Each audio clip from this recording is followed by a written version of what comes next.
ఒక తమాషా అయిపోయింది, ఇదొక నాటకం అయిపోయింది. సాక్షి పేపర్లో సండే సప్లిమెంట్లో బిడ్డల్లో దేవుడు అని ఈ పాప పెద్ద బొమ్మ వేసి చేశారండి.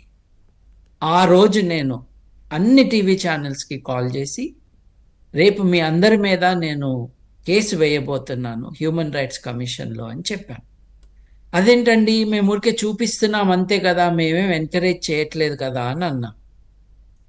రాత్రి 10:30కి 6 ఏళ్ల బిడ్డని మీరు పడుకోనివ్వకుండా స్టూడియోలో కూర్చోబెట్టి, ఆ బిడ్డతో మనందరికీ తెలుసు అది అబద్ధం అని ఆ బిడ్డతో మాట్లాడించి మీరు అందరినీ కూర్చోబెడుతున్నారు టీవీ ముందు ఈ 2 కోట్ల కుటుంబాలు కూర్చుని చూస్తూ ఉన్నాయి, ఎవరూ మాట్లాడటం లేదు, ఇది చాలా అన్యాయం అన్న ఏకైక కారణంతో నేను ఆ కేసు వేసి నంద్యాలకు వెళ్ళి అక్కడ ఈ హిందూ సంఘాలు వచ్చి గొడవ చేస్తూ ఉంటే వాళ్ళందరినీ ఎదుర్కొని ఎవిడెన్స్ ఇచ్చి పాపని బడికి పంపించామండి. పంపిస్తే ఒకడు అన్నాడు, మీరు వెతుక్కుని ఒక హిందూ పిల్లని ఇట్లా చేశారు అని అన్నా.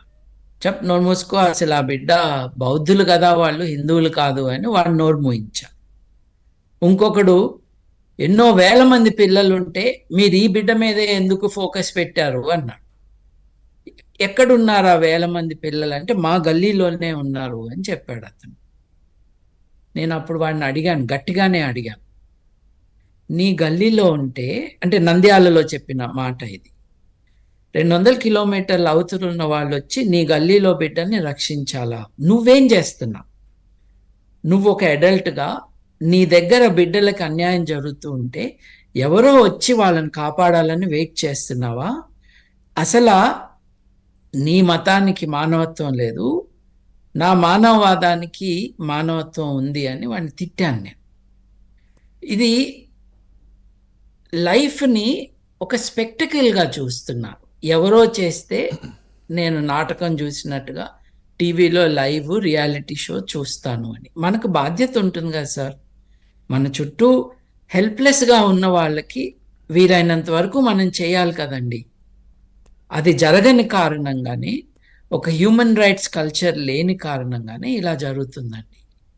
మనం అందరం ఉద్యమిస్తే ఆగిపోతాయి ఇట్లాంటి పురుగులన్నీ. మళ్ళీ సార్, ఇప్పుడు ఇదేదైతే రోస్ట్ సైట్ అని దీనికి సంబంధించి ఒక వీడియోని పెట్టుకొని దాని గురించి కామెంట్లు చేయడం ఇట్లాంటిది ఒకటి ప్రోగ్రామ్ ఉంది కదా సార్, కంప్లీట్గా దీన్ని అట్లా బ్యాన్ చేయడం ఉండదా? ఇది అంటే కంప్లీట్గా సోషల్ మీడియాని ఏం చేయలేకపోయినా కానీ ఈ ఒక పర్టికులర్ ఇట్లాంటి ప్రోగ్రాంలు పెట్టడానికి లేదు అన్నట్టుగా ఏముండదా?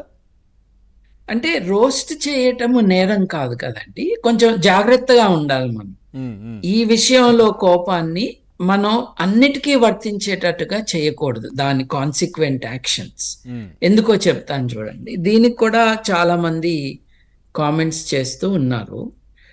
ఇదంతా కూడా మంచు మోహన్ బాబు, మంచు విష్ణు వాళ్ళ కుటుంబాన్ని టార్గెట్ చేస్తున్న కారణంగా సినిమా ఫీల్డ్లోంచి ప్రొటెస్ట్ వచ్చింది, ఇట్లా వీళ్ళు చేస్తున్నారు.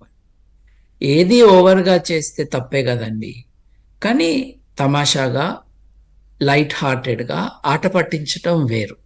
దాన్ని మనం బ్యాన్ చేస్తే ఎలా? సమాజంలో హ్యూమర్ లేకుండా ఉంటే ఎలా?